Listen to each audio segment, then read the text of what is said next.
This is I Don't Speak German. Here we talk about the far right, their fellow travellers, and what they say to each other when they think we're not listening. The show is hosted by Daniel Harper and me, Jack Graham. We're both he, him. Be aware, we cover difficult, sometimes nasty subject matter, so content warnings always apply. And welcome back to IDSG. It's episode 131, and it's kind of a follow-up on the last episode. Thanks again to Bianca von Veek for coming on to be incredibly informative and interesting on the question of the so-called South African farm murders and the white genocide conspiracy theory. Now, Daniel, that episode was not planned to be especially topical, but it became topical immediately after we released it. It certainly did. Within hours, it sort of became topical, didn't it? Yeah. Yes, because unexpectedly to us, Donald Trump, apparently the meeting was actually requested by Cyril Ramaphosa, who is the president of the South African government at the moment, coalition government. There was a meeting, a public press conference meeting in the Oval Office with Donald Trump and President Ramaphosa and several of his co-ministers in the South African coalition government, which turned into another sort of bullying Zelensky-style meeting, Zelensky Mark II sort of thing, didn't it? Very shades of Zelensky, and just absolutely disgusting both times, of course. But it very much like Trump wants to bring these world leaders on and then treat them like errant children and sitting on the carpet, being called the carpet. Yeah. For detention, so he can wrap their knuckles with a ruler. It's really repugnant stuff. It was absolutely outrageous and disgusting, and I was cringing with embarrassment on behalf of your entire country from over here in the United Kingdom as the whole thing was going on. Yeah, just appalling spectacle. And as you say, Trump basically thinks he's entitled to drag the rest of the world's leaders through the Oval Office and subject them to ritual humiliations and ritual dressing downs as if they're being pulled into the principles, which is ironic because he is the one who looks like a sulky toddler throughout the entire thing. Absolutely. At one point, he's like, all the media, they just want to talk about how I'm getting a plane. No, the Air Force is getting a plane from Qatar. And then he turns to Ramaphosa and is like, would you give me a plane? Mr. President, I would give you a plane if I could. I cannot afford to give you a plane. It's just like, oh my God, this is such toddler behavior. I mean, it's just, anyway. I mean, there's been a very good conversation on the kind of left of center media in the U.S. over the course of the last week about just how sick Joe Biden was and how out of it he was and when he really started to be out of it. I think that is a really super valid conversation to have. Right now, our focus should be on the incoherent individual currently holding power, not the one who just willingly let go of power. So I tend to agree. Yeah. So at this meeting, I feel like that thing with the plane was kind of Ramaphosa kind of trolling Trump, to be honest with you. I'm sorry, I don't have a plane to give you. And of course, Trump, who has no discernible trace of a sense of humor anywhere in his body, he responded to, well, if you did offer me a plane, I'd take it because I'm entitled. I'm allowed to take planes. Just astonishing. But the main focus of that was, of course, as people probably know listening to this, that Trump took the opportunity to explain to the president of South Africa and his ministers that there is a white genocide going on in South Africa of white farmers. They're being exterminated. And despite the fact that everybody there was saying, the press was saying this isn't happening, and the president was saying this isn't happening, and all his ministers, including white politicians from opposition conservative parties that he's in coalition with, including this guy who's got his name here, Johan Peter Rupert, who is this right-wing billionaire who's in Ramaphosa's government, who describes himself as one of the most hated men in South Africa. He says to Trump, Mr. President, I'm a white farmer. I sleep on my farm with the doors unlocked every night, and I feel perfectly safe, despite the fact that I'm one of the most hated men in South Africa. Despite all this, Trump insists that he knows better because he's got memes. He's got memes, Dan. He's got printouts from the Daily Mail that are apparently printed on a color printer and then hastily stapled, and he hands them to me. It's just, oh God, it's just so the optics of this were just awful. I'm just like, and I'm the guy who wants the info. I'm like, okay, give me that list of articles. I want to debunk this personally. Like, I'm invested in that.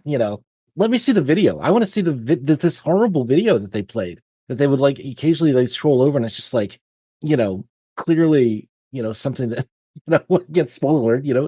Sounds like it comes from a 2017, Richard Spencer video or something. I want to see that video. I want to see the video. I want to know, like, I want to source that. Like, I want to source all the individual bits and figure out who made this and what they made it from. And I think it's really fascinating that they have not released that video, because somebody made a video. Oh, yeah. Somebody made a video. Somebody in that Trump White House made this video or found this video, and they have not released it. This is a really interesting bit for me, is that, to my knowledge, they have not released it as like a propaganda piece or not. So I did not look super hard for it, but I didn't think I would have to look super hard for it if they had actually released it. So, but I think you had some little bit of background on that. So if you want to kind of take veer left and kind of get into that briefly before we get back to the purpose of the meeting. But yeah. Sure, but I want to agree with you, first of all, that it is fascinating.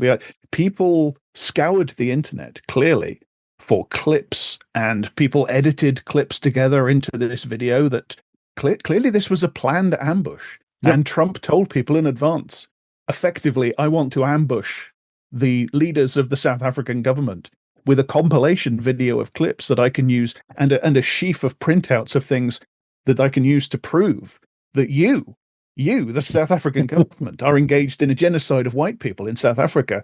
And so he says, how else can this have happened? He must have said to his staffers, find me this information. And what happens, apparently, is that they just go online and they trawl online for whatever they can find. And whatever fits the narrative Trump has told them he wants to present, that he's just decided in his head is happening, they find it and they stick it together for him and print it out for him. It's probably that staffer who's apparently desperately in love with him, printed all these news articles out. No, they gave the job to Big Balls. That's what Big Balls was doing this week. Could have been. But the question of exactly what it was that Trump showed the people in that room on that occasion. It was last Wednesday at the time of recording that this happened. Is an interesting one. People, online researchers and so on, people who are watchdogs of this sort of thing, they were on it immediately, as you would expect. And I can sort of give you a digest of some of what has been found. Sure. There are apparently pictures that Trump presents of what he describes to President Ramaphosa as burial sites of white South African farmers. Right. And what these appear to be, links in the description, as always. Okay. Yep. They appear to be footage from Reuters taken of humanitarian aid workers lifting body bags of people killed in Congo, in the Democratic Republic of Congo, not South Africa. Yes. This is the clip where Ramaphosa was looking at it and saying, "I don't know this." That's only half a continent away. I mean, you're close, right? Yeah. Well, Trump a couple of times in the meeting referred to Africa as a country. Yes. No. So he says maybe he thinks South Africa is like Africa is the country, and South Africa is the southern U.S., like the South U.S. Maybe that's what he sees. Is like South Africa is just part of the big country of Africa. But no, I mean, at one point Ramaphosa is like looking at the image and he's like, wait a minute, where is this? I don't recognize. Where's that? Where is that? And he says, well, it's in South Africa. And of course, Trump doesn't know. It's not even in South Africa. It's like, can you give me a state? Can you give me a town? Can you give me some context for this? Where is this, buddy? So Ramaphosa saying, what's that? Where's this? I don't know these pictures. And Trump can't answer because Trump doesn't know. Yeah. As I say, Trump told his staffers to come up with stuff for me.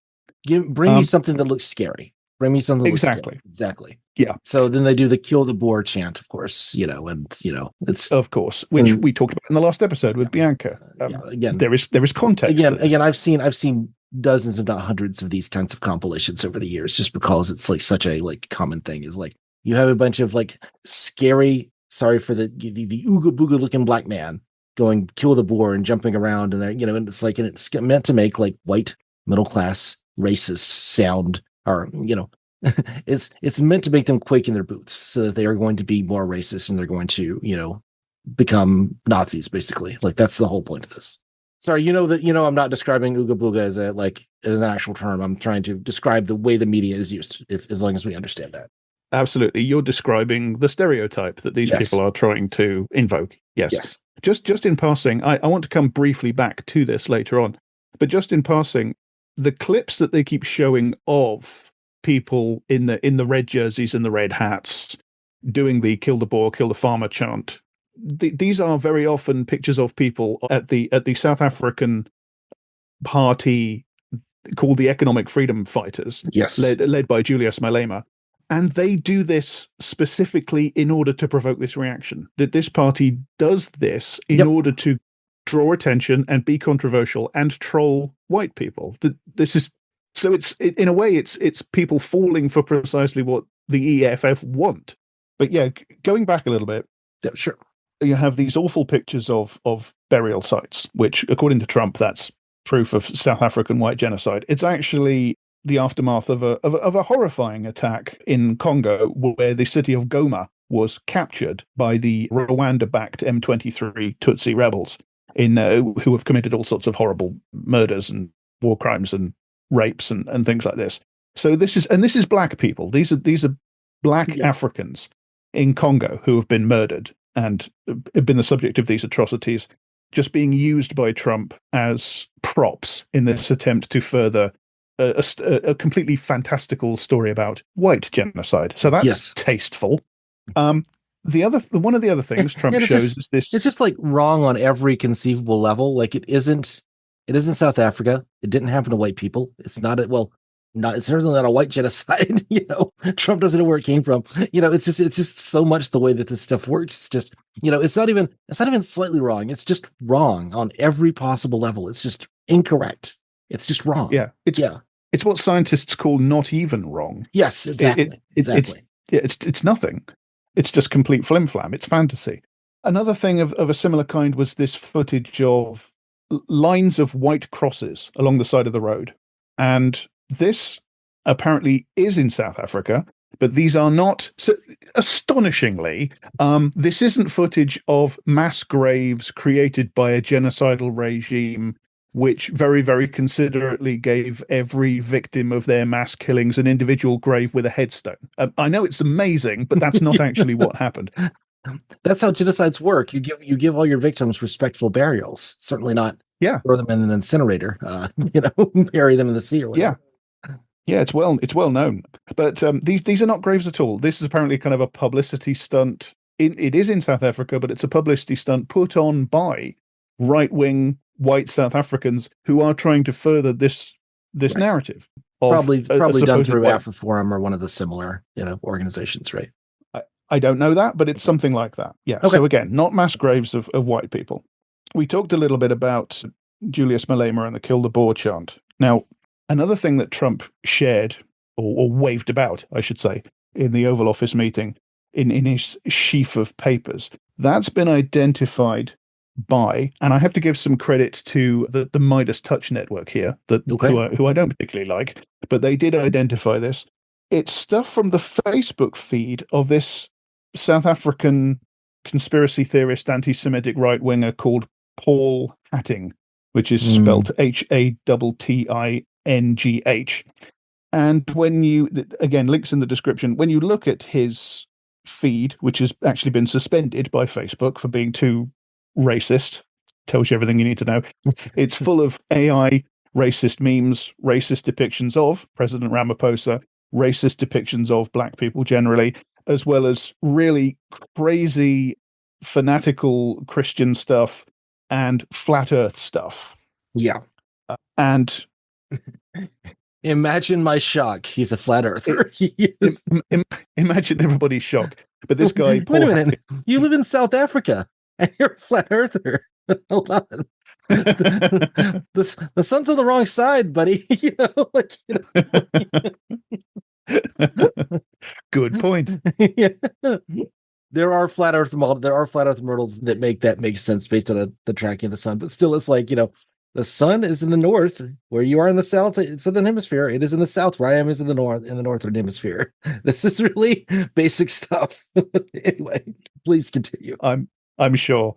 Yes, it's not a one-way street. The admiration is not a one-way street. It's not just Trump and his people admiring the work of Paul Hatting. Paul Hatting admires the work of Trump and his people. He's a big Trump fan. Looking at his feed, he liked the eating the dogs, eating the cats, eating the pets thing very much. Yep. And Paul Hatting is also a fan of a couple of people we've talked about on the show before. Again, no surprises here: Charlie Kirk and Nick Fuentes. Oh boy, the bad penny that just keeps coming up. Nick Fuentes. The turd that just won't flush. That's it. Yeah. Exactly. Paul Hatting has shared stuff from Nick Fuentes. He particularly liked, apparently, a video Nick Fuentes did about how white Europeans have superior DNA to everybody else. Oh, so sure. That's what we're looking at in terms of Trump's sources for his claims.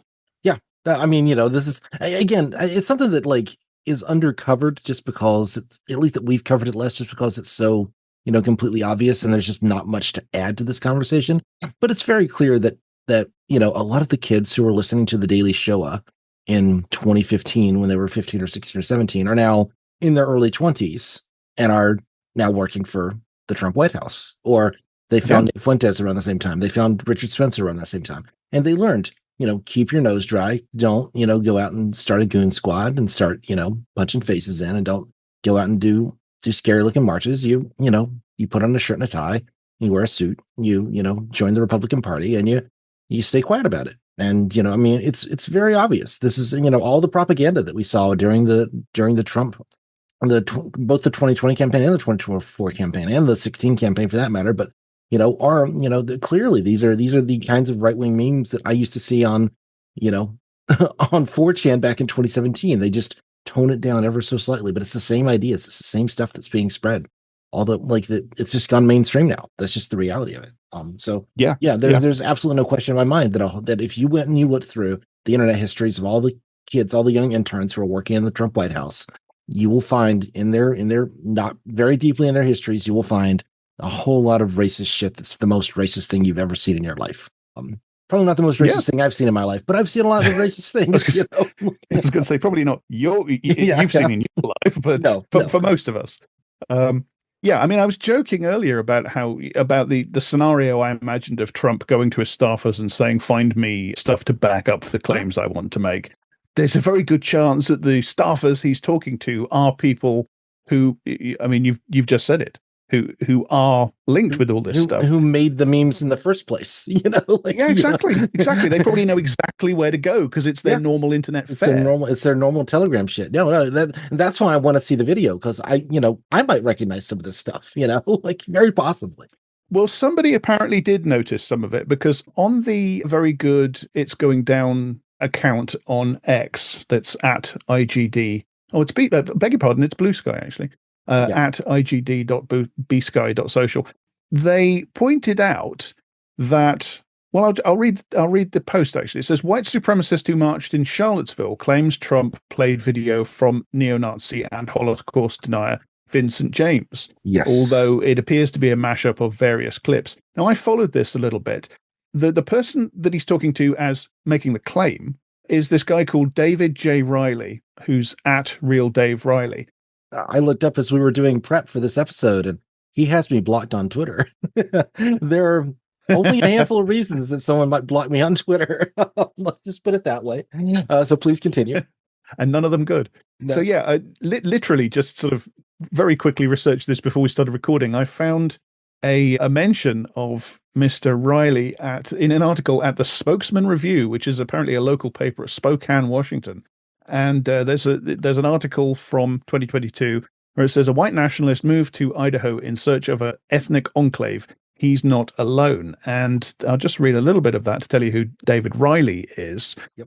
Well, it actually talks about Vincent James as well. Chapman isn't the only extremist to seek like-minded individuals in Idaho. Vincent James, a self-described Christian nationalist, recently moved to North Idaho, which he described as a breath of fresh air. James, who also goes by Vincent James Fox, spoke at the, here we go, America First Political Action Conference earlier this year. He was at AFPAC. According to non-profit misinformation watchdog group Media Matters, James used his now defunct website, The Red Elephants, to promote the conspiracy theory that Jewish people control the media. On his Telegram channel, he said Jewish people control other influential institutions, including Congress, Hollywood, and social media. This is really innovative stuff. James also said in a video shared on Telegram that the Holocaust has been weaponized to incite white guilt and separate. In a separate Telegram post, said the Holocaust is literally the only genocide you're not allowed to question.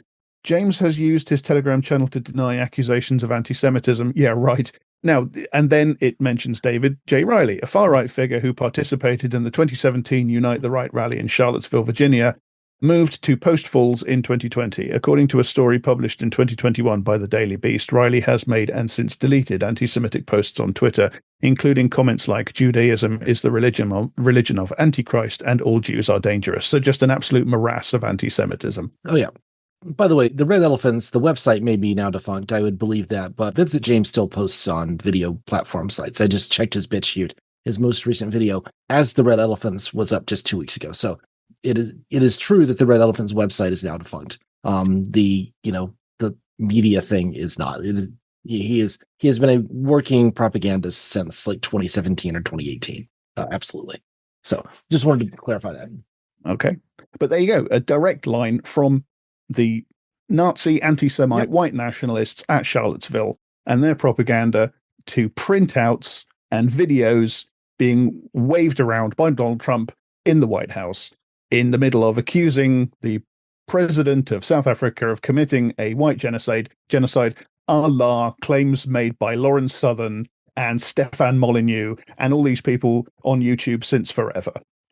Time is just completely closed loop. We are in hell. We are in hell.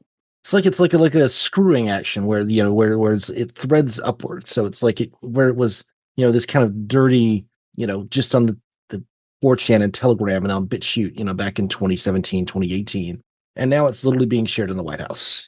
That's and again that's the part that surprises me is like, why not just you should release the video, Donald. Come on. What are you scared of? What are you being coy about? Baby? What are you being coy about here? Yeah. You love your your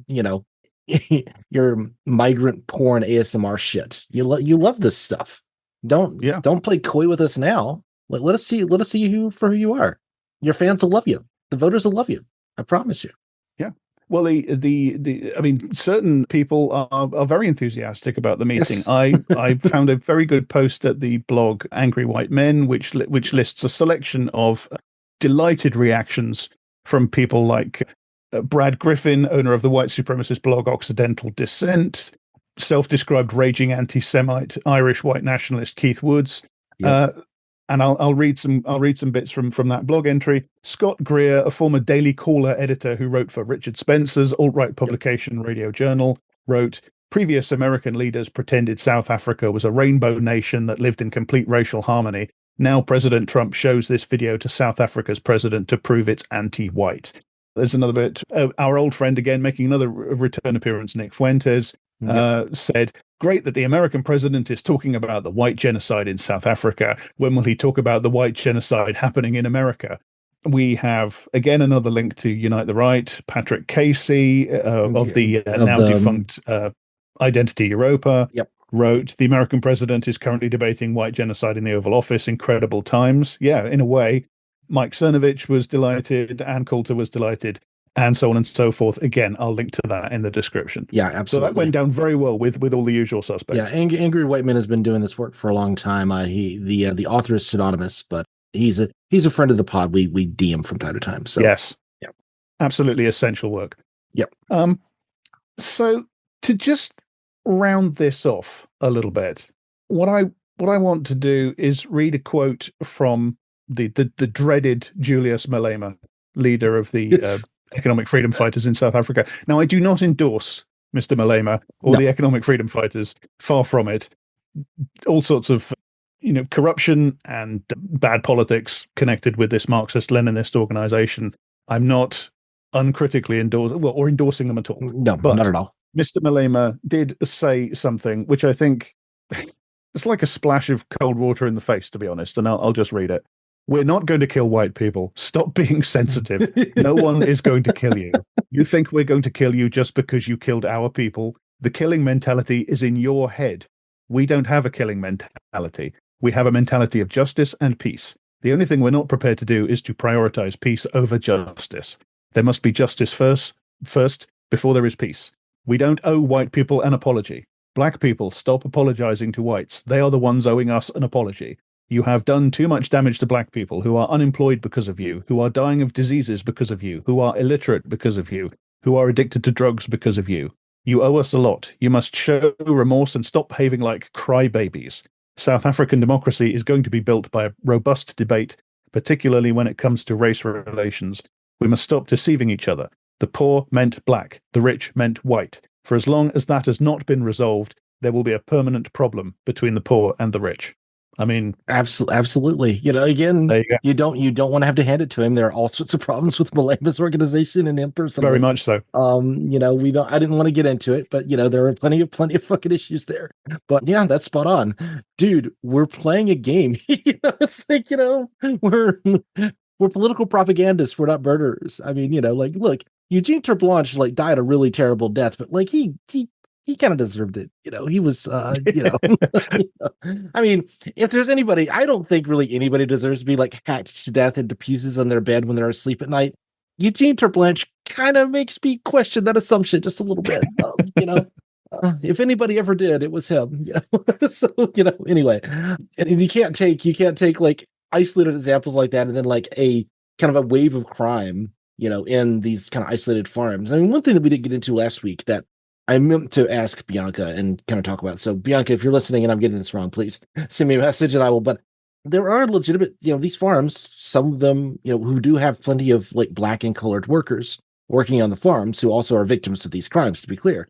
These farms are very isolated. They have legitimate security concerns. They're also as I understand it, the farms are not just farms, but they're small minor manufacturing organizations. So it's they will grow the fruit and then they package it there. They have canning operations and that sort of thing, because that's just how the economy works in these kind of isolated places in South Africa. So you've got these isolated farms with plenty of, money and resources that, often have security issues. And so, of course, bandits and thieves in this starving nation, in this incredibly unequal nation of South Africa, terrible people are going to find these places and try to victimize them. It's just the reality of it, This is not white people are being murdered because they're white, and this is the blacks coming to overwhelm us and murder us in our sleep. This is violent history begets a violent present, and I don't want to say this is the voice of of people who don't have resources, but that's the driver of crime is poverty. The driver of crime is poverty, and sometimes that crime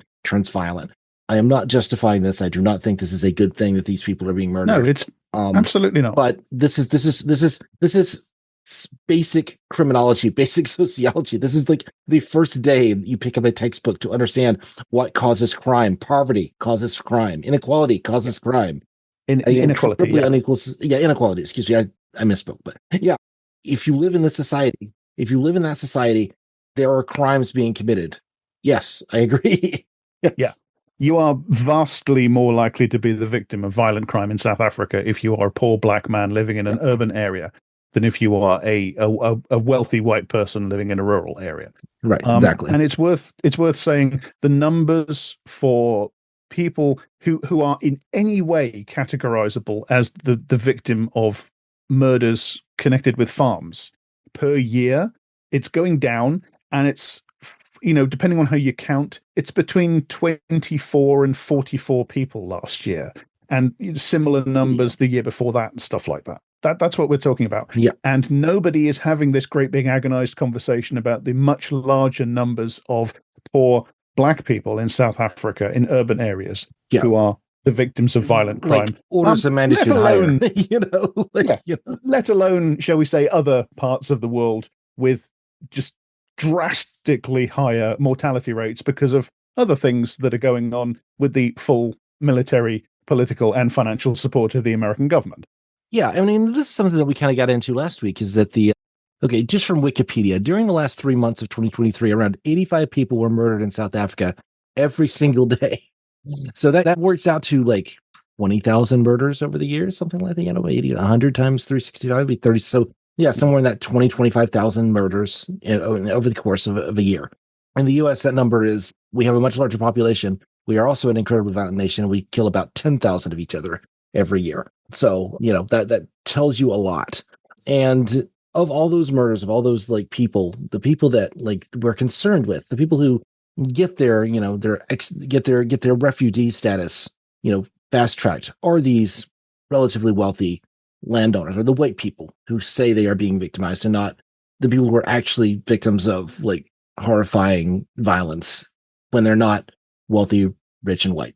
And though, of course, this is just, it goes without saying, but it's worth like pointing it out. It's worth saying. Like that's why this matters to us. Like, I don't care if they bring in 50 white farmers from South Africa. I mean, the more the merrier. I mean, I'd rather not be racist, but hey, I don't judge people ideologically for who wants to come and make a better life for themselves in the United States. I just think it's very hypocritical that you're like rolling out the red carpet for these particular people when you're literally like sending other people to like murder prisons in El Salvador. It's just terrifying stuff. Absolutely. And I want to just gesture at the fact that the South African government, its current ANC and coalition government, it's the ANC is currently, because in the last round of South African elections, it failed to gain an absolute majority for the first time since the end of apartheid, and so it had to go into coalition with various other parties. And one of the big goals, as was said in the Oval Office, was to keep Malema and the economic freedom fighters out of government. Yep. They are, I mean, the ANC has governed in a thoroughly neoliberal way. They've had huge problems with corruption. There's this thing. I will link to a really good interview that Ben Fogel did on the Majority Report, the journalist Ben Fogel, who is a South African, and he talked about the ANC government's long-running problem with failing to deliver for the poor black people of South Africa, failing to tackle inequality, instead being mired in corruption and this thing called state capture, which appears to be a kind of way in which the government has just, it's not quite privatized. Calling it privatization seems like too mild a term. It's like smashing up state provision and just handing it to these private interests in this completely extra legal way. This has been going on for so long. So there's plenty for the South African government to be accused of, not least wanting to go into business with Elon Musk. One of the things, they're seeking these meetings because they're currently seeking to get Starlink into South Africa, to the point where they're prepping apparently to make exceptions to these black ownership laws that they have in South Africa, so that Elon Musk can get Starlink in there. Again, I'll put a link in the description. And there's a lot more going on in terms of the Trump administration's hostility to South Africa, most particularly its championing of genocide accusations against Israel in the International Court of Justice. This is all stuff that needs to be remembered too. But yeah, I'll link to that Ben Fogel interview because that's really good, because he talks about how, and we've said this in our episodes as well, South Africa has become kind of emblematic for the global right as a way of presenting, well, this is where becoming the minority, the white minority, ends up. This is where DEI ends up. This is, I mean, as Fogel says, it's an ironic way of talking about it, because white people were never a majority in South Africa, but this is the end result of the Great Replacement, so-called. And he even makes a really good point, which is that it's like the South in Reconstruction. And of course, that gave birth to the KKK. It's the same dynamic. The KKK and all that reaction in the South post-bellum, it started with the idea, well, the blacks are in charge now. They're going to kill us all. It's the same conspiracy theory. Exactly. Yeah, I mean, white nationalists and, really, I mean, you said it, but, it's been, they use these South African farm murders. It's not, not that they care so much about the dead white South Africans, although they do, as much as it's a propaganda tool to be like, this is what happens when our birth rates are not, decline. This is what happens when we are replaced by the mud people, quote unquote, And yeah, no, it's absolutely, it's a tool. It's a rhetorical tool. It's a bludgeon. I mean, I think, I don't remember if I said this in the last episode or not, but like the thing that really Donald Trump in like 2017 or 2018, I can't remember exactly when, but he tweeted about white genocide in South Africa. And that was a moment that like literally like shook me to my core.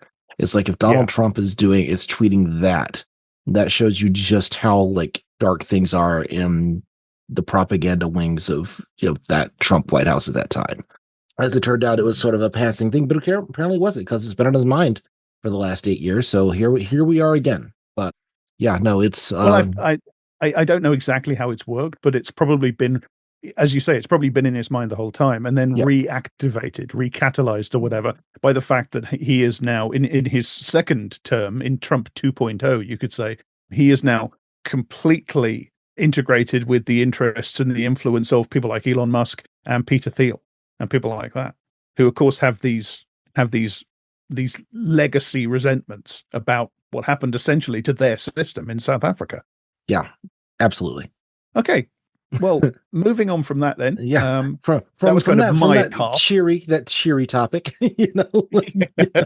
Yeah. That was kind of my half. So we're now going to move into Daniel's half. Daniel, sure. What have you got for us? Yeah. So I love these transitions, because it's like, these topics are clearly of the equal importance in the but you know, I think this will be of interest to our listeners as well. So I have like kind of two kind of subheadings here, and I have like a, you know, human interest stories, you know, about what it is to have hobbies in the US right now, online hobbies in the US right now. So as those of you who have been coming to my live streams, to my live chats know, one of the things I've been really working on this year is I've been wanting to become a little bit less aggressively monolingual. It's something that, you know, something that's bothered me about myself for a long time, especially as I'm like kind of engaging more with the world. And I'm like, you know what, I'm going to make it. I didn't do like the beginning of January. It wasn't like a New Year's resolution, but dude, basically January 18th or so, I was like, I'm going to start learning languages. And so I've been like reading about like language stuff for a while.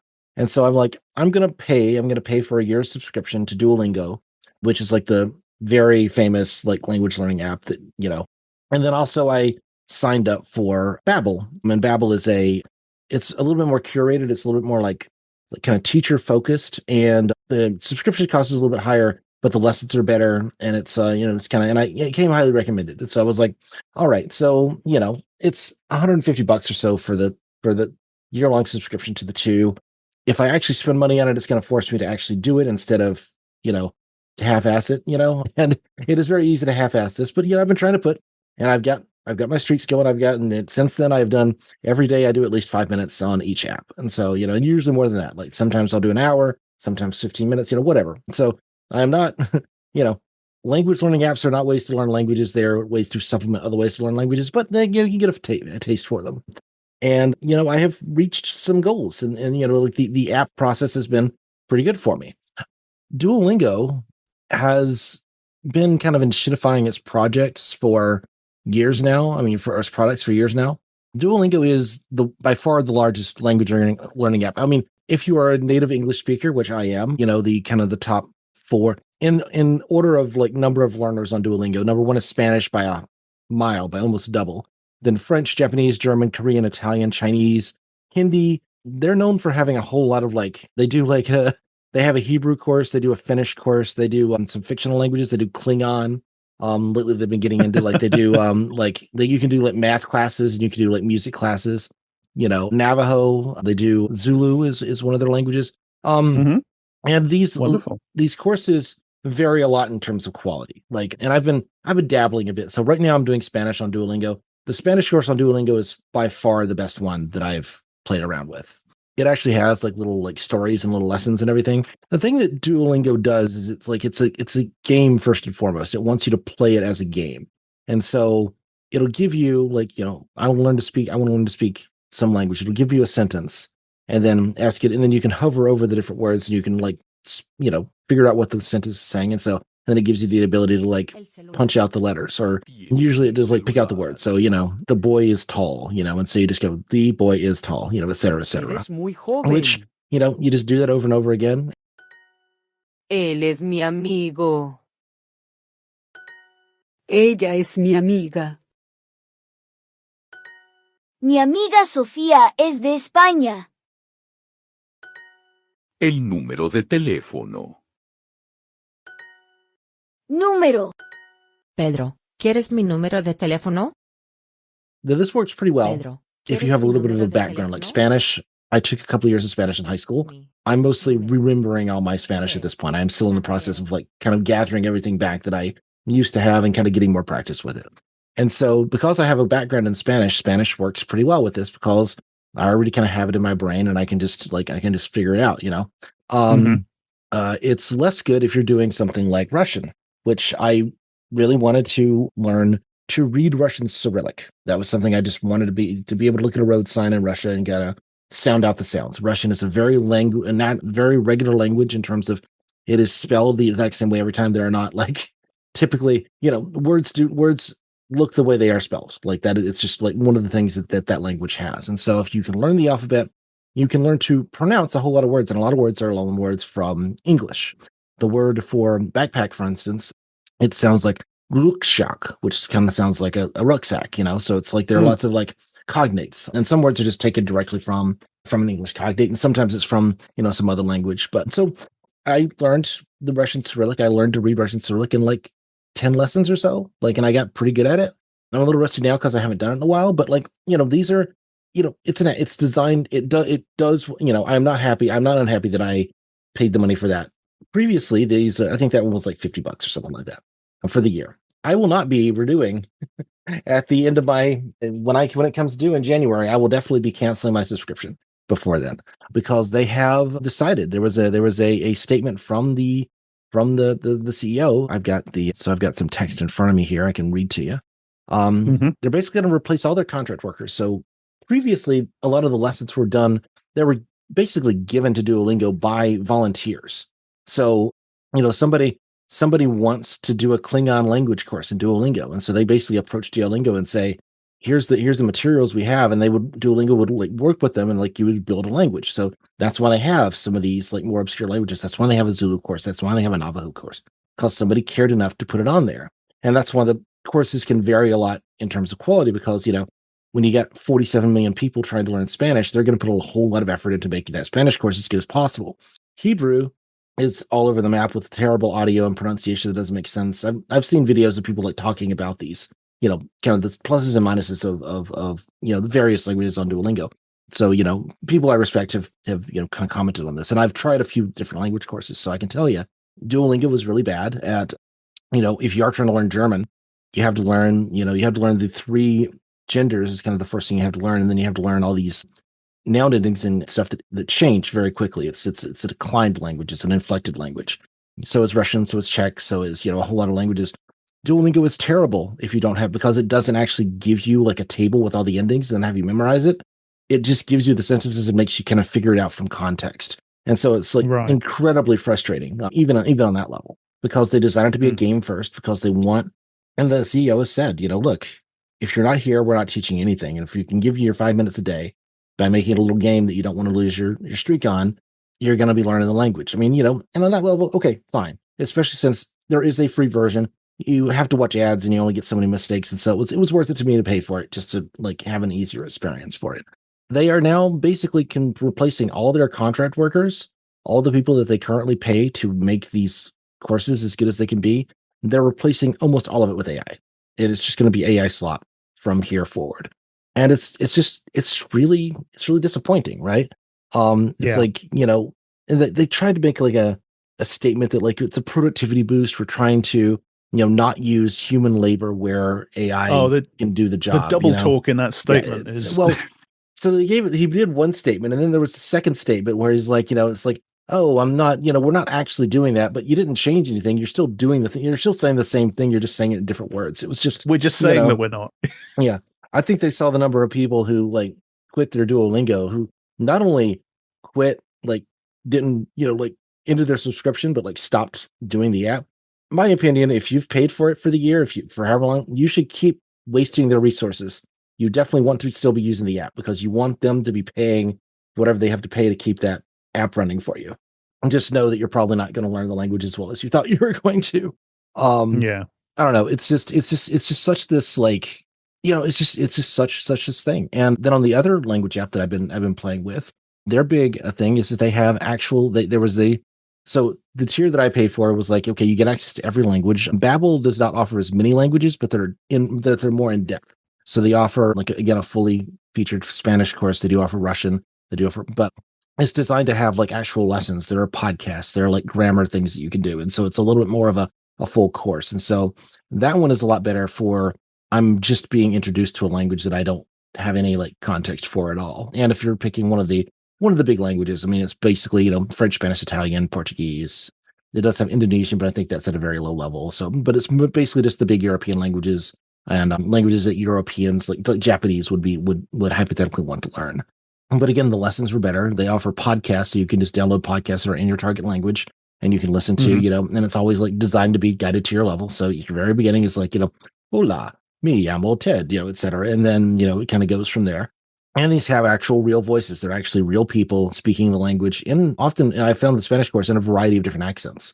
So they offer both the Latin American Spanish and they offer a Spanish course because Spanish is very different. Now, what I found is that I'm more interested in Latin American Spanish because I live in the Americas and I'm more likely to want to visit Mexico than I'm going to want to visit Spain. But I got to the end of the Latin America. There just wasn't that much. It only gets to a very low level. And then they switch you over to the Spanish language course. So then I was taking that one, which is fine. It's a little bit different. And you just turn to cope. I just learned to cope with it. I was fine. I have been very happy with my Babbel experience. They also offer this thing called Babbel Live. Now, Babbel Live is like $100 a month if you pay monthly, or I think it's like $50 a year, so like $600 a year. But that you get weekly classes, like actual online classes with a small number of participants, taught by actual tutors that are paid by Babbel to teach these languages. Now, I was not in a place to spend $600. I am in poverty. I make just over minimum wage. I am not working a full-time job. This podcast pays a whole lot of my expenses. Please do not think that I am spending money frivolously. I am trying to better myself in various ways, and that's why I spent the money. I cannot afford to spend $600 on language learning until I get a better job. Until I have to get a full-time job. I do a lot of things in my life before I can do that. I was totally planning to do that. They quietly stopped encouraging people to sign up for the Babbel Live product, and then eventually they have now announced that they are ending it at the end of July. There will be no more Babbel Live. Now, I have no idea what the value add that Babbel has over Duolingo at that point. Again, the lessons are better than Duolingo for various languages, but at that point, I don't like the lessons. I don't find myself drawn to the app in the same way. Even trying different languages, it's something I will do for 5 minutes and then move on from most of the time instead of really sitting down and going these are fun. This is something interesting to do. One of the things that Duolingo has always offered is the sentences that you translate are often funny.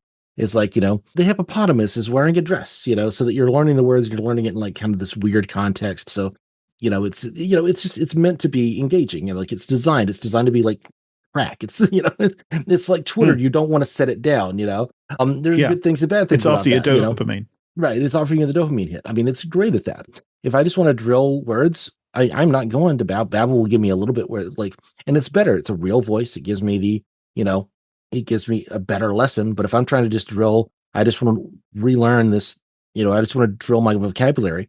Babbel is just not a good place for that. Duolingo does that perfectly. You can just pull up your word list. You can pull up your recent mistakes and just go, here's when I messed up most recently. But then both of these apps have just destroyed any value proposition. And they've done it for the exact same reason. It's freaking AI. It's just it's easier to get AI to just do this work for you than to hire people. And you sent a link that kind of gave a lot of the, less personal context to this. Obviously I just wanted to kind of talk about this a little bit because it affected me personally, the decisions that I've made. But this is going on labor force wide, really worldwide, but certainly in the US, we're seeing, recent college grads can't get jobs because all the jobs are AI jobs. They're not hiring people. They're giving everything to an AI, which I think actually it'd be good to read a little bit of that article. It's by the writer Brian Merchant, who does a very good Substack on issues like this called Blood in the Machine. And I'll read a little bit of it. The Duolingo writer is far from alone. He's been talking to a Duolingo writer earlier in the article that I'm reading about exactly what you've just been talking about.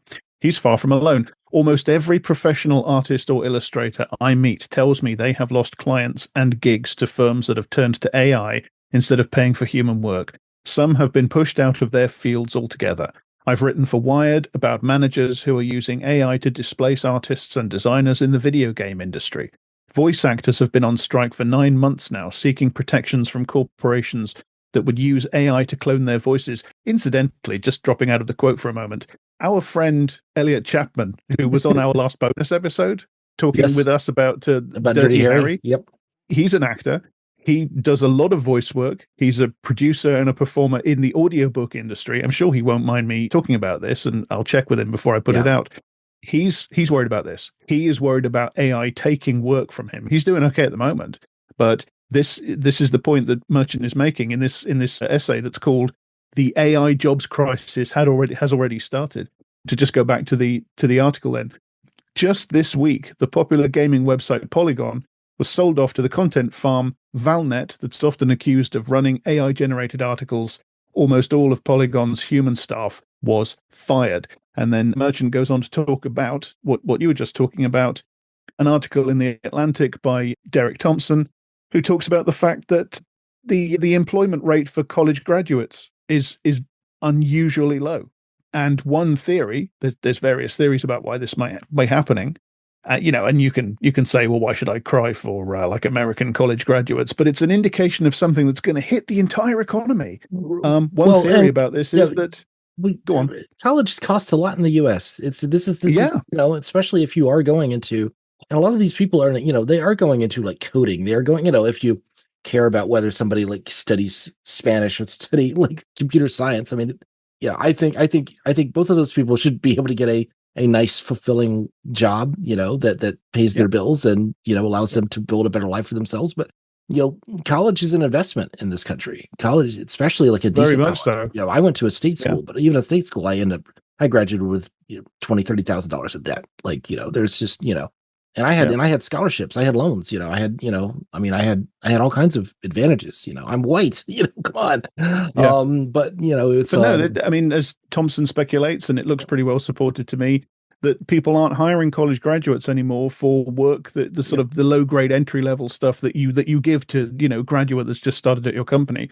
They're giving that to AI. Yeah. That's what's happening. And this is going to be like dominoes through the entire economy. Absolutely. So, I'm just saying, like, we should actually care about, like, the 22-year-old who graduated with a degree in, I Spanish, suppose so. Right then, young people. Well, especially when there aren't even, like, factory jobs they can go to anymore. Everybody's going to end up working at the Gap. That's going to be, retail. That's story of my fucking life. Anyway, sorry, I'm not bitter about my months on the because it was possible for me to be underemployed for a while because I had, I had personal issues, but come on, somebody hire me. It's just a marker. I mean, I just found it interesting that both of these apps both like basically shit the bed at the exact same moment. And it is because of AI. You mentioned Derek Thompson, and Derek Thompson, I've been watching a lot of Ezra Klein recently. Don't worry, Ezra, I'm coming for you. No, we're not doing an Ezra Klein. I find Ezra Klein often infuriating, but often interesting, even if he's infuriating. But Derek Thompson is his abundance co-author, and Ezra Klein is like the one thing where I'm like, come on, Ezra, you're smarter than this. He's like very bullish on the power of AI to radically transform the economy. And he talks about, because Ezra Klein is like this like data wonk from way back. He was a blogger in like 2003 when he was 17 years old or something. He's that guy. He's just like incubated in a lab to be a policy wonk, and that's how he sees himself in the world. And so a lot of his... this is precisely why I'm unsympathetic to young white American college graduates. You see,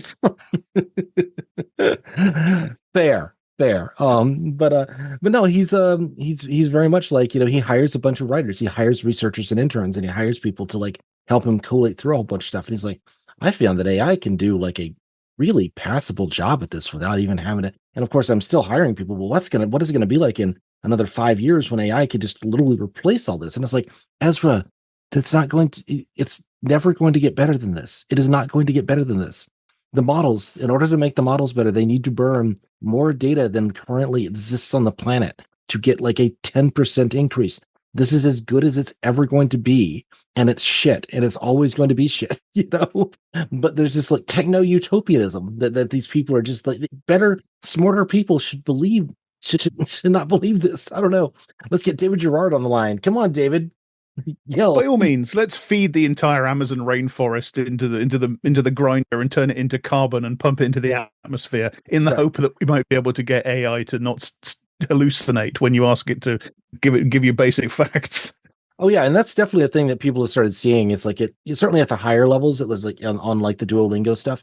It was starting to give like it has an option of like explain why my answer was wrong, and it would give you the wrong explanation. It's like it's just incorrect because it's hallucinating stuff from from other wrong answers it's seen on the internet or whatever. It's just like and that's the thing that like should terrify you about a learning app, because you're literally trying to get the thing to teach you something about the world, and if it's wrong. And it's like systematically wrong, but like unreliably wrong, you can't trust it at all. And so I figure at my level, I can at least kind of get by. Again, I'm going to keep using it as long as I paid for it, but it's just really sad. It's really sad that they have just like, there are people who are like making these classes for free for Duolingo. There are people who just love the language and just wanted to, they just donated their time, Yeah. And instead like, no, we're going to make the computer do it because, the AI, it's the future. It's the future. And, the fact that this is, it's like NFTs were a few years ago, like, suddenly it's all going to crash and burn. And we're going to end up with all this like massive compute power that we have nothing to do with. And they're going to find something to do with it regardless. But it's just, the whole thing is going to collapse. And it's just like, I can't wait for the moment that it cannot come fast enough for me. Please, let's do it tomorrow. Just crash the whole thing. I'm sorry. It's just disgusting. That's where we are. No arguments here. Yeah. Should we end on a happy note? This is kind of a happy Please. Note. Okay. If we can do that for once in an IDSG, that's quite an achievement. So my other hobby, which again you probably know if you've come to any of my live streams or my live chats where I just talk about my day and shit. I got really into GeoGuessr in like mid 2023. I play a little bit every day typically. GeoGuessr is it's a web browser game. You can play it on your phone, but you really want to do it on a laptop or a desktop if you can. It used to be free to play, but it is no longer because reasons. So basically, this is a game where you are presented with a location in Google Maps, somewhere where there is official Google Street View. You can look around. You can move down the road depending on the settings that you use for the game. But you can look around, figure out what from context clues where you think you are. And then plonk down on the map, you hit guess, and then it calculates a score based on how far away from you, how far you plonked from where the location actually was. And the best players in the world are astonishingly good at this, like just beyond astonishingly good at this. I am okay. I am when I play competitively, which I don't play competitively too much. I have my computers are old and I can't, I have issues just with I can't move as fast because also I'm not 15 years old and just have nothing else to do but autistically study maps and car metas for 18 hours a day.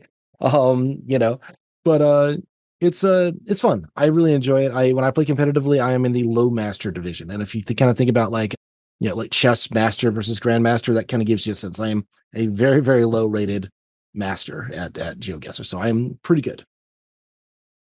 All right. I cannot see a thing. I don't know what just happened. All right. How's it looking? Okay, is that a phone number?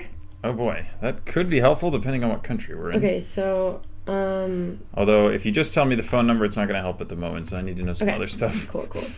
Okay, so we're driving on the right side. No lines on the outside. Yellow solid on the inside. Single. Double. Is it dashed or solid? Solid. Single, solid, yellow. Okay. There's a language. Do you want me to? Okay. Here we go, guys. It's not English. Good to know. Bienes raíces. Okay. Querétaro. Oh my God, that is really helpful. Let's go. Querétaro. Yeah. Oh, that's compra, venta. Should I keep going? Or we I probably we're by an no airport. need for the moment. An airport. This might be findable. So Querétaro is in Mexico, a little bit north of Mexico City. There's a state called Querétaro. Oh, am I going? I had a go at it once, and I was atrocious. Well, you played one game. I gave you a challenge link. So if you want to try this, I put 9. I'm going to explain why I put 9 challenge links down there. I did make them no move, but I didn't make them untimed. So you get as much time as you want. Figure out where you think you are. It is considered bad form to Google, but if you do Google, nobody's going to tell on you, I promise. Although I don't think many of those rounds had Googleable things in them. I was trying to make sure that you didn't have to say, like, anyway, okay, we'll get there. So right now, the GeoGuessr has become an esport, which is interesting for a point and click map game. Like, there's money on the line. Like, if you're one of the best players in the world, you can make, tens of thousands of dollars based on your GeoGuessr skills. If there's money involved, it's fucked. well, so GeoGuessr as the team, the people who make the game, so they have an office in Stockholm. That's where they're based out of. They're, it's a European company. Developers, make their maps. These maps are mostly not very good. They're trying to serve so you've got people like the top players in the world who need like super specific, very, very difficult rounds that are going to like baity so that they can like compete at that high level. And then you need people like it used to be your very first thing you saw, like when you first started the game, the very first thing you did, it plumps you in front of the Eiffel Tower and says, "Where is this?" Okay, Paris. All right, I got it. And then like, oh, you're in the streets of Tokyo. Oh, like Tokyo. It looks Japanese. All right, Tokyo. And a lot of the like beginner maps are designed to be that, that's fine. I mean, if I put you in some weird random town in rural Serbia and try to you'd have no idea where to go, unless you have to have studied for a long time to be able to accurately guess Serbia when it's Serbia. I can't do it, but there's a lot of there are a lot of reasons for there to be lots of different maps. And so basically GeoGuessr, I can do it now. I've never made a map for myself, but you can make a map if you so I pay for GeoGuessr. I pay $35 a year or something like that.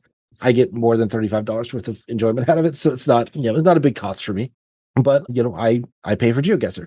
And if you pay for your GeoGuessr, you can make maps, and people do. You can probably, if you're in the US or Europe, or, you can probably, if you go into GeoGuessr and you search the name of your city, if you don't live in like a tiny town or your province or whatever, you will find a map for that location. I checked it for my current hometown. There is a map for my current hometown, and my current hometown is not large. I don't tell people exactly where it is for reasons, but there is a GeoGuessr map for my hometown. So that's just where somebody went through and they uploaded a couple hundred locations from my town, and that way you can play this town if you want to.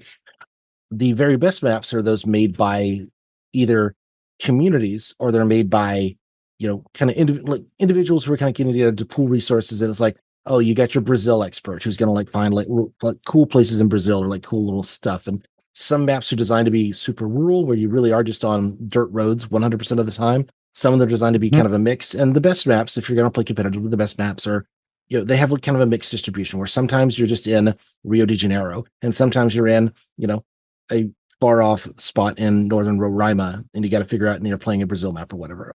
The community members have made this game what it is the point.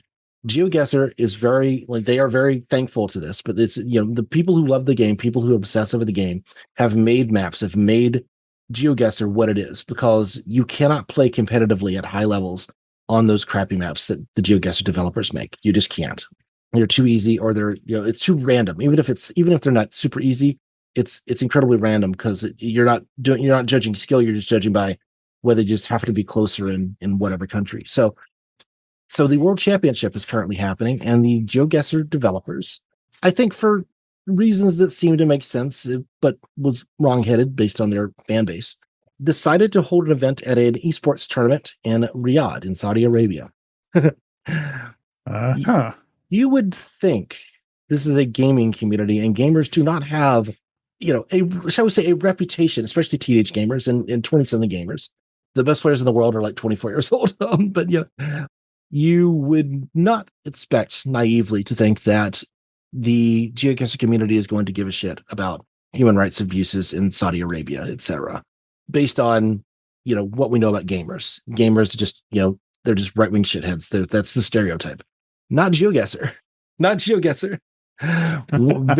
A very prominent person who played at the first World Cup in 2023 is a trans woman, for instance. And there is a strong, this is people play from all over the world. This is literally a global game.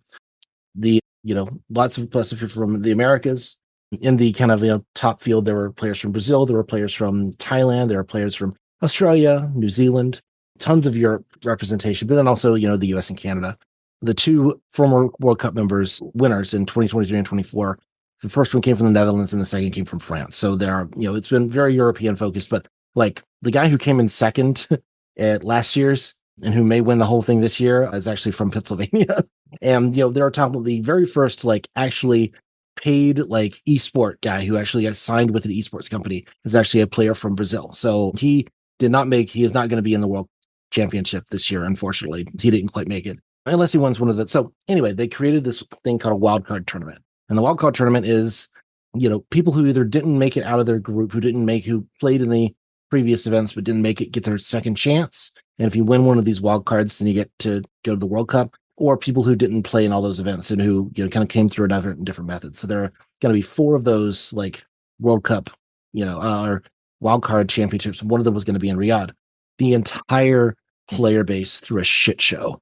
It was glorious to see. All the Reddit, all the Discords, all the, everybody talking about this game. It was like, this is a disgusting decision. We have trans friends. We know people from all over the world. What if gay people, like, can't play in the tournament because they're afraid they're going to be, and quite rightly, I 100% agree. Yeah. And then the people who made all those beautiful maps that the competitive GeoGuessr scene, like, relies on, they privated all those maps, all those really good maps.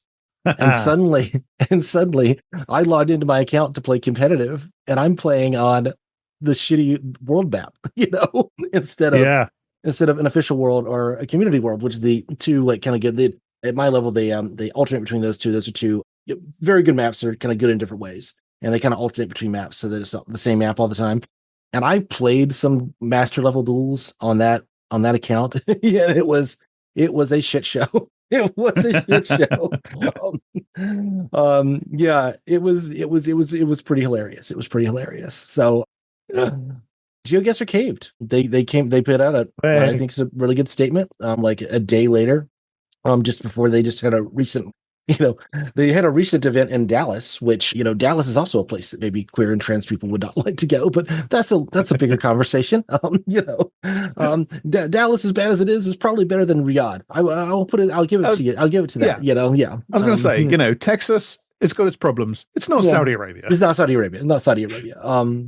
Anyway, there was a really good statement. One of the players who might have been appearing in one of the wildcard tournaments who had not qualified actually said, I will not be attending Riyadh. And this is one of his, like, 3 or 4 chances to possibly make it into the World Championship if he wants to play in the World Championship, and just made a statement. It's like, nope, I'm not going. I'm boycotting. Done. Fuck this shit. And again, a really good statement. And he said, I do not pester the GeoGuessr devs about this. This is just my statement. I am not going to Riyadh, period. And they caved. They put out a thing and said, we thought, we had the idea of, like, trying to reach out, and, this is a global game and we want people from all over the world to get excited about playing this game. But you, the fans, have spoken, and we have withdrawn from this tournament. We will not be playing at this esports event. We will do it somewhere else. And it's just, in a day. And all it was is, like, it's literally like, seize the means of production, motherfucker. Like, we made the maps. You can take them away. Yeah. Easy. It's done. Collective action. It's like, man, anti-fascist withdraw creative labor. Yeah, exactly. It's glorious stuff. We're also seeing, some of those contract laborers who got fired off from Babbel, who were doing the Babbel live classes, are talking about, like, building this, like, collective where if you want to do this, we can charge via another method, and you can come build another app or something. And so people are getting, like, this is the kind of stuff where you need human effort. You need, like, actual brains, actual fingers, actual voices of human beings to do this work. And that's what I pay for in my GeoGuessr subscription. Because if I was playing all those crappy maps, I never would have paid for it. That's what I want from my language learning apps, is to actually, I want to learn a language so I can talk to people, not so I can talk to a computer. You know what I mean? And so, I mean, I think this is the, I think the GeoGuessr thing, I think it really shows, like, they made a shitty decision. They realized it. And, again, direct action works. That's exactly what this is. That's exactly what happened. And I think it's a great, it made me feel good for, like, days afterwards. I was just like, oh man, that's just, it's such a little thing, but we take the little wins. That was just such a good win for me. I was so happy to see that. So sorry, I know I've, like, taught your ear off about this, like, web browser game for the last 20 minutes, but it made me happy. And I think it will hopefully make our audience happy as well to know that sometimes the good guys win, and this was definitely a win. Yes, fantastic. That's delightful. Yeah, I'm sure the audience will love that as much as I did. And it might sound corny to say, but you know, the seed of how to change the world is right there. I would say. Yeah, absolutely. If you do want to play it yourself, I did. So I created challenge links. Challenge links are free. So I know we're wrapping up here. I just, so the reason that GeoGuessr is no longer free, Google upped the cost of their API. So you have to, so in order to generate a seed for a game, you've got to you got to pay Google a little bit. For each round that you create, you got to pay Google a little bit for the API licensing fee. I don't know how the technology works in that end, but they just had to pay, and Google apparently jacked up that price considerably. And GeoGuessr is the largest single user of Google Maps in the world, is what I understand, because you get like thousands of players playing it every week who are, each generating hundreds of locations. And so, they use a lot of Google Maps resources. And so, I bet Google's looking at GeoGuessr and thinking, why the hell didn't we think of this? Well, I mean, it's one of those things of like the better days of Google when they just went out and did stuff like, we're going to map the world. We're going to send cars out for what's the purpose? We're just going to send cars out all over the world, and they're going to, we're going to make it easier to navigate. We're going to give you a street view from, every, industrialized place on earth. Like Google Maps has really good coverage in most countries, certainly in like Europe and the US, Canada, Mexico, etc. It's actually one of the things you learn very early on is which countries do and do not have proper street view coverage, because you would never guess in, for instance, guess in Congo because there's no street view in Congo. So, so like Africa is very sparsely covered, and like Ukraine is like only some roads. They have like really bad road systems there. Anyway, but Google jacked up the price for the API costs, and so suddenly GeoGuessr had to start charging. And there are some free GeoGuessr clones, but I've tried them. They suck. They suck. I'm sorry. They're just not as good in interface, and it's just, I don't know. It's just not the same. So, but I can, because I'm a paid customer, I can create challenge links. So I created 3 no move challenge links. So you can't move up and down the road, but you can look around, you can spin around, you can zoom, you can do all that stuff.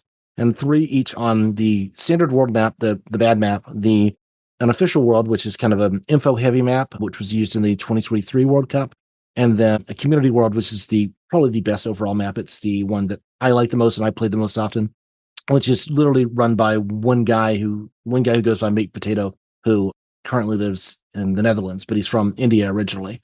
So again, like these guys have YouTube channels. They are all like super, super, super nice guys. Like it is the most like wholesome community, because they're always just like teaching each other things. It's like, I found this thing and I won this duel, and then they don't gatekeep it. They share it with their friends. And so then the next thing, it's like, it's kind of like the H Bomber guy video about speedrunning. It's like, it's like once one person learns it, they teach everybody else. And so everybody gets the chance to learn it too. And it gets crazy specific, some of this stuff. It's insane. I mean, I could talk about GeoGuessr all day long, but I've already been doing that. But it's been, I don't know, it's just been lovely to see that things work. And so anyway, if you want to try it, there are links there. If you join, then you can friend me on GeoGuessr and we can play together sometime if you care to. And if not, this doesn't matter, because I just made them. I made them for myself. So feel free to go ahead and play and let me know what you think. So that's all I was going to say. Once again, links in the notes. So pop down and find it all down there. Yeah. But funny old episode, this one from the... we probably could have split this in 2. I think this one could have been split in 2. But yeah, it's fine. Well, we'll figure it out. This show has always had a tone problem. And I feel like this episode might be the highest expression of that sort of inherent problem. But no, I like the way it went. We went from the infuriating and depressing to the inspiring and the wholesome. And that'll do for me. Yeah, better to do it that way than the other way around. I wouldn't want to end on white African farm genocides. Let's end on the high note. Well, we did. Now you've said that, we have. So great, thanks a lot. Oh well, it's fine. Okay, so that was good. That was fun. The second half was fun. And thanks for listening, everybody. And we will be back very soon. In the meantime, listen to our back catalog, check us out on all our, all the links again are in the notes, social media, and tell everybody about us, and consider bunging one or other of us $1 on Patreon for extras, bonus episodes, and things like that. And in the meantime, before we come back next time, have a good period between this and the next episode. Bye bye. Bye bye.